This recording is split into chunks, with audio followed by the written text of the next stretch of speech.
Hi, welcome back to Coding Casually. My name is Lakshay and today's topic is, if you want to be in the tech industry but if you don't want to do coding, there are plenty of non-tech jobs that you can apply for and still be in a tech industry.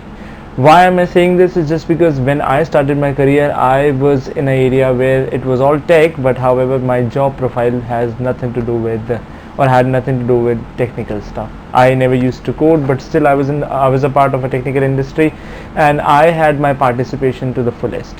So what I will tell you today is that five non-tech jobs in tech industry that you could easily apply for, and those are easy to do, plus it will give you a good amount of learning as well. So the first one that I would highly recommend is that you can apply for a product manager. And a product manager is a person who will act as the point of contact for any product which exists in your organization. If you want to get any enhancement, if you want to do any addition of features, you would be the one who would be approving stuff. For this, you don't have to understand the code behind it, but what you need to do is you need to understand how the product works and how it will satisfy the customer. So you can have the development team on board and you can have the addition done in your product. This is amongst the top paying jobs if you are in the tech industry and still non-technical in nature. The second one is you can act as a business analyst. So what is the role of business analyst? A business analyst is the one who understands the requirement, who understands the customer and refine the requirements and then turn to the product owner and then give the brief, and then the other process starts. So you don't have to do any of the coding, so you just need to understand how this will help the product. So the second one was business analyst. The third one is you can act as a statistician if your product deals with data analysis or if there is too much of data, or you can also say that a sub-level analyst can also work for the same. So basically what you will do is you will try to do a data processing job, but not on a minuscule level, but you would be analyzing stuff which will act as an input and will give an output as well. So I'm not talking about data processing jobs, the operations. I'm just talking about the analyst senior analyst or analyst who will actually analyze your product, the product which exists in the organization, the input and the output, and what will help the end customer. Yes, this would turn out to be a mix and match role with business analyst, but this is a different job profile in many of the organizations.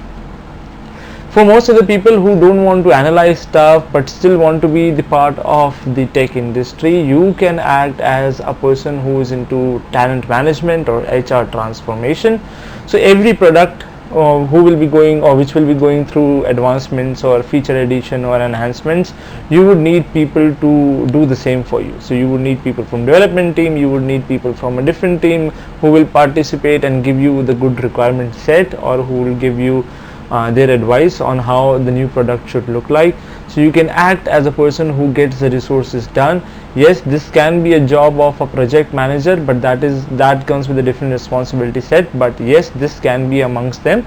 But you can also be the person who does the HR transformation for the product, or you can be the person who recruits the talent for the development time. The fifth one is the project manager. Yes, this was on the fifth one just because being a project manager you would need some experience that can not come with doing courses online, but the other four that I just told you can be opted easily if you have a certification with you, and you can apply for any startups plus any non-tech job in the tech industry will be easy if you have certifications for the rest four that I just said. But for project management it becomes an advantage for you if you have any certification, be it Prince 2 or project management or PMP. It will give you an advancement and will give you a job in a very good company. However, you can still try, possibly if you are a rookie, if you are a newbie, there is a possibility that you might get a job in project management and handling those projects, which will actually give you learning and a good paying one. So if you think that there are other jobs, please comment, and if you think that this video has helped you a little bit, you can please tell me on the comment. If you need the links of the courses as well, please subscribe. Thank you for tuning in.